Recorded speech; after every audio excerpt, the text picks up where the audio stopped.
So I was invited again to a hackathon. My friend Valera runs a e-commerce group in Russia. Very, very cool guys, very, very smart entrepreneurs. And I was invited out to give a speech, which is super, super awesome. Super excited for it. It's my second time. And this one's gonna be a little bit more personal. I'm gonna open up a little bit about mental roadblocks, how they've come into my life, how I've overcome them, and how I help use my experience to identify opportunities and identify A+ talent, and how I'm using it to scale to the next level. So super excited to jump into this one. Last time we did it, it was really cool, a little nervous, but I ended up winning third place, which is really fun, and excited to see what we can do this time.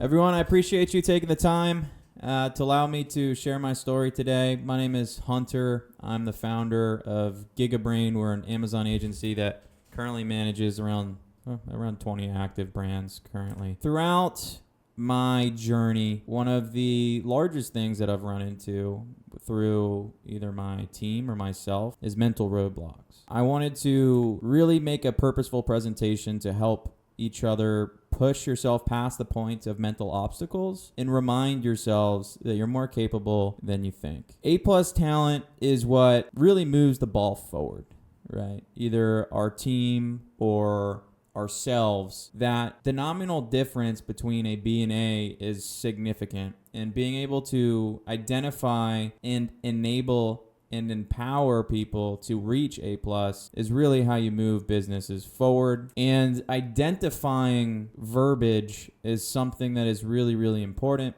At least for me, I find an amazing way to identify opportunities to allow people to move to the next plane is through how they speak. Right. So when most people join a business, a lot of them try to say things like, I'll try to do it, right? Or I can do it. And as you progress up the plane, you have more of a certainty to do it. So as you get better, I can do it. I will do it. Yes, I did it. But there are more planes, and those planes are really what A+ talent should be harvesting. And I like to say kind of Jeff Bezos energy, right? Jeff Bezos has built a business that has changed the future of commerce. And that's just a very powerful statement.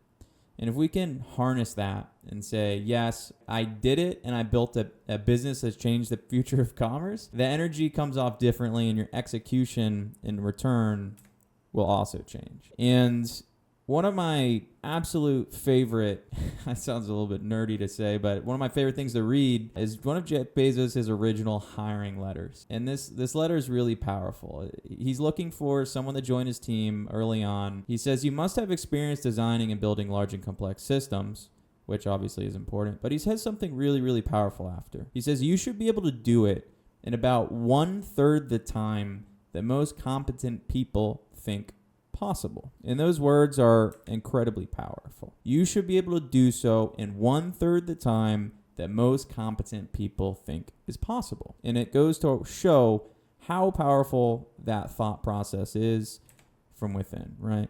So just because most people think that it's not possible doesn't mean that it's not possible. It just means that people can't fathom that it's possible. And that difference is really what separates talent from A talent to A+ talent, or B talent from A+ talent, is the simple usage and understanding of words and their definition of selves. Thinking large enough to scale mentally and obviously physically as well is something that is vital in business. And what I have noticed in my experience is people tend to have themselves stressed out on lower vibrations because of fear. So am I going to fail?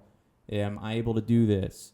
What happens if this doesn't go right? And being conscious of your downward spiral of vibrations is incredibly important in order to harness your positivity, one, but two, be able to create at your optimal potential. Because when you have these negative emotions, it affects your ability to lead, it affects your ability to create, it affects your ability to manage. And really moving back, it might sound like a hippie, but it's the truth. We are absolute creators at the core. We are gods in our own right, and we can create and manifest through the power of thought, through the power of manifestation, through the power of clearly seeing. And this is something that Bezos has been able to really, really harness on, is creating a thought that most people think is impossible and turning it into a reality.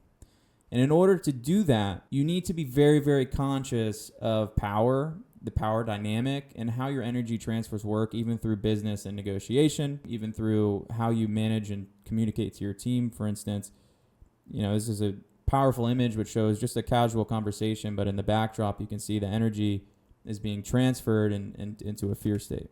So what's the purpose of all the hippiness is stop letting people drain your power, and stop letting people drain other people's power, whether it be on your team, whether it be, around you in general, and making sure to hold on to that power and be able to think large enough in order to enable growth. And I love this fire hydrant example because it shows, okay, if you look at this, there might be a good amount of water coming out and it shows signs of life. But with a few optimizations, you can make it just flow extremely powerfully through mindset. And in my personal journey, I really stand by the understanding that men or people in general have two lives, right? The second begins when he realizes that he only has one. And understanding this is really, really important for being able to think large and be able to make a difference and use the time you have on earth for good and for positive movement. For me, this second life happened 927 days ago. That's when I decided that enough was enough. I had been partying like a complete degenerate, living in Miami, cocaine, 2CB, Molly, Xanax, clonazepam, cigarettes, testosterone. Quite the assortment and quite the party. I don't think I slept for about 2 years and, was living literally a life of debauchery and it was sapping my potential away. I actually have a video here of me in the Versace mansion with two midgets. And here I was high out of my mind. A little bit later, I ended up eating some mushrooms. And I actually kicked Giovanni Versace's door down and woke up in a haze. And it was quite the time. I'm not going to lie. It was enjoyable in its own right. But looking back, there was a deep sadness and there was a part of me that wasn't fulfilled. And when I really analyzed it, it was my ability to think large. I didn't think that I was capable, and I had a mental roadblock. And when I was going through this journey, my body was not happy. It wanted change. And I thought I had heart problems. I thought my body was giving out or my liver wasn't working. And I started developing a lot of anxiety during this time. And I would go to the hospital 3 or 4 times a week, was certain that I was dying. They would take me in, they would check my vitals. You're not dying. And I had countless tests, and I knew something had to be wrong with my body. And I finally convinced the doctors, it was my 26th birthday, about a year later of dealing with these panic attacks. Finally convinced the doctors, you need to inject me with iodine, which is like this radioactive fluid, and we need to see how my veins are structured in my body and my heart valves. I just need to see if there's something fucking wrong. They checked me into the hospital for 2 days, did tons of tests, injected me with iodine, did a CAT scan, and it turns out there was nothing wrong. And one of the biggest pivotal moments for me with this mental barrier was when the doctor came and he said, Hunter, you do not have heart disease. And I cried. I cried for 20 minutes. And I'll never forget the look the doctor gave me when I cried. He looked at me like, what the fuck is wrong with this guy? He doesn't have heart disease and he's just destroyed. And that's when I realized I had a huge mental barrier. It was a mental issue, not a physical issue, and I needed to resolve it. And that point resonates a lot with me for this quote. Being defeated is often a temporary condition. Giving up is what makes it permanent, right? So I could have gave up 927 days ago. I could have said, enough's enough. I don't want to recover. I don't want to change my life. I give up. But that's just not who I am. And I started to understand what was wrong. I had caused crazy damage to my central nervous system, my brain, and essentially what was happening from a scientific and mental standpoint was quite literally my body was thinking that I was in danger almost every day, all day long. And a lot of it was done by the substances, the abuse, the refusal to live a normal life. And I decided I had to quit everything cold turkey. If I wanted to keep going, I had to just stop everything. So I quit testosterone, cigarettes, alcohol, benzos. I did it all at once. I said, this is fucking Sparta. And I tried with all my energy, hey, this is going to go great. 2 days later, I was begging for my life. I was, trying to find a higher power or something to justify the misery that I was going through. And I remember I said, enough's enough. I have to go back to my father's house. So I flew home, and my father was supposed to fly on a vacation to Greenland. And I told him, you can't go. I fucked up. I need help. Bless my father, he stayed. And it's interesting how life works, because if he would have went on that flight, he would have died, because he actually had a heart condition that was undiagnosed at the time. So in return, me submitting myself and asking for help saved my father's life, but that's a story for another time. But I came home, and I had to relearn everything. I was scared of even going outside. My nervous system was so bad. So, I applied the same optimization approach that I do in my business to my life, and it's just 1% better every day and tracking. So day one, I couldn't go outside. Right, I was stuck in my dad's house trying to heal. After therapy and meditation and lots of holistic healing, after 1 month, I was able to walk around my neighborhood. After 2 months, I was able to go to the grocery store. I was still scared of the tea aisle, but I was able to go. Month 3, I ran into one of the big turning points in my recovery, where I was having these heart conditions. I'd want to go to the hospital, but I was like, no, this is a mental issue. And then my body would be like, no, you're actually dying. No, this is a mental issue. No, you're actually dying. And I had a point where I was like, fuck this. I either die or I don't die, right? I'm not going to live like this anymore. And I remember running up and down the stairs at my apartment complex, because I was like, this just isn't real.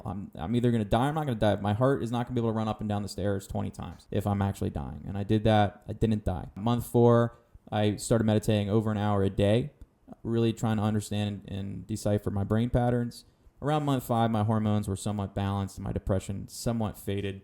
It really took me around a year to year and a half before my whole body hit baseline. And when you look at it like, wow, that's a long time of suffering, right? Or maybe it's a small amount depending on, our experiences. But for me, it felt like infinity. And month 5, I was like, am I ever going to be normal again? Definitely the longest period of my life. But we need to think bigger. We need to zoom out, right? So when we really, really zoom out, after 1 year, I regained around 90% of my body, my brain, everything in terms of my life, and I was able to continue in my business. Year 2, I made 110% recovery in my body and my mind, and I closed my first agency client. So I had my first client in my agency. Year 3, which is where we're currently at, I now have 20 brands under my management, and we're actively selling with over $45 million in sales inside of Amazon. And when we zoom out even further, right, all great things in life come from compound interest and big thinking, right? So what's going to happen next year, right? If I continue at the same growth rate, 100 brands under management, 100 million in sales, right? Year 5, which is 100% possible with AI, 5,000 brands under management with 5 billion in sales, 100% possible with AI. And this all comes with the power of tiny gains. 1% better every day over 365 days. I have this tattooed on my back, is 37 times better every year. And if you can harness that power continually over time, while maintaining a very large thought process and eliminating mental barriers, the sky's the limit. There is absolutely nothing different. And my mentor told me this 3 years ago when I sat down with him in Miami. He said, Hunter, there is nothing different between you and Jeff Bezos other than execution, right? And I have been executing every single day since. And the power of compound interest, you can see it within obviously investing within life. If you set aside $5,000 a year for 10 years at 25, by the age 65, you would have more money than setting aside $5,000 a year for 30 years in a row at 35. Just because of that 10-year gap, there's just such a difference in compound interest. And understanding the power of compound interest and how to leverage it is how you move and become a unicorn, right? So you need to leverage code and media, things that you create once that are infinitely leverageable in programming, things like AI and video generation. These have infinite leverage. So you can build a foundation of code, whereas when you're working on labor or employees, you have to teach them, then you have to maintain them, you have to watch them. So a lot of what we're doing now is going more in on code and media, while having A++ talent that allows us to code and do media at a higher level. So the mental roadblock, thinking large enough to scale mentally as well as physically, And for instance, where we're currently at right now, we have 400 email accounts in our niche that are every single day using code to sell for me. I don't have to do anything. Every day, these email accounts reach out to people, they sell them, they push them into my funnel. And when I show that to people in my niche, they think I'm crazy, right? But I think even bigger. I want 30,000 robots selling for me 24/7, right? The inputs don't change. If 300 emails are profitable, why not 1,000x it, right? And that's the course that we're currently on, is just breaking the barrier of the mind. And honestly, 30,000 is thinking too small with where we're going with the new digital age. For instance, some of the things that we do that's 100% automated now, 24/7, is personalized strategies and audits at scale.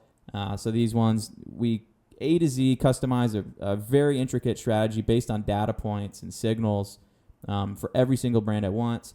And we create 3-minute long, 100% AI videos that seem real. You would have no idea if you got this, that this would be a fake video, as well as looking at your listing. And the power of code with high leverage activities is going to allow us to break the mental block that even our Jeff Bezos probably has, or some of these billionaires, because we can accomplish what they have accomplished in more in a faster time frame than ever with the power of high leverage, high skill activities combined with code. And it leads me back to that mindset of, instead of I will do it, I did do it. Change the mindset to I built a business that changed the future of commerce, and really leaning back to you should be able to do it in 1/3 the time that most competent people think is possible. With leverage, in AI, you can honestly achieve what most people dreamed impossible just 10 years ago. Krasava, I appreciate all of you.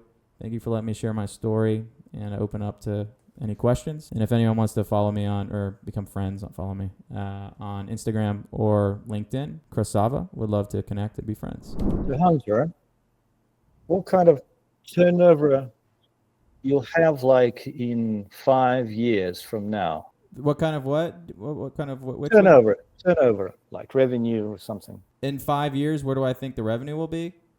Yeah. I believe firmly it'll be in the billions. I think we live in an era where we have infinite leverage, and we are going to push the realm of what humans thought was capable, especially as we advance in AI modules. It's essentially like replicating advanced thought patterns with systems at scales that we thought was unimaginable. And on top of that, when you combined it with tech and data points like Meta has, where we can literally have a pulse of human consciousness, I think that the entire planet is going to change very quickly in the next 24 months. And with that, if you're a pioneer and you're actively building systems at a very high level, you will have a chance that most humans have never had possible. Literally, no human has had possible. Andres, thank you. Q2, why do you need $1 billion? Huh? Why do I need $1 billion? It's funny. I don't think I need $1 billion. I don't really work for money anymore. I have everything that I need, and it's not that much, to be honest. It's not like I'm a crazy tycoon. But for me, I work for more purpose, and my purpose is to leave a large impact on mental health and humanity. And I believe that will happen through large distribution of sales and AI modules. I'm not 100% confident that I've fully aligned with my mission and purpose values yet, but I live under the principle of surrender. And through working in the direction that the universe pushes us, eventually we'll align with our overall mission and purpose. And I feel pretty strongly in the next 6 months to a year, I'm going to be pushed really close into my purpose. So really, I think, to answer your question in a long form, it's not the money. I think money is just a reward for overall impact you have on humanity. Well, I don't think you can hear the applause, but you can obviously see people applauding you. Yeah, I appreciate everyone. Sorry for the technical difficulties earlier, and I wish I thought I had my video on, so I apologize if I didn't have my video, but I appreciate everyone listening to my story. If anyone is struggling or has some sort of mental block, I'm more than happy to jump on a conversation and help you work through it. Wishing you all Krasava, and have a wonderful day. Thanks for the call. Have a good evening. Thank you. Bye-bye. Ciao, ciao.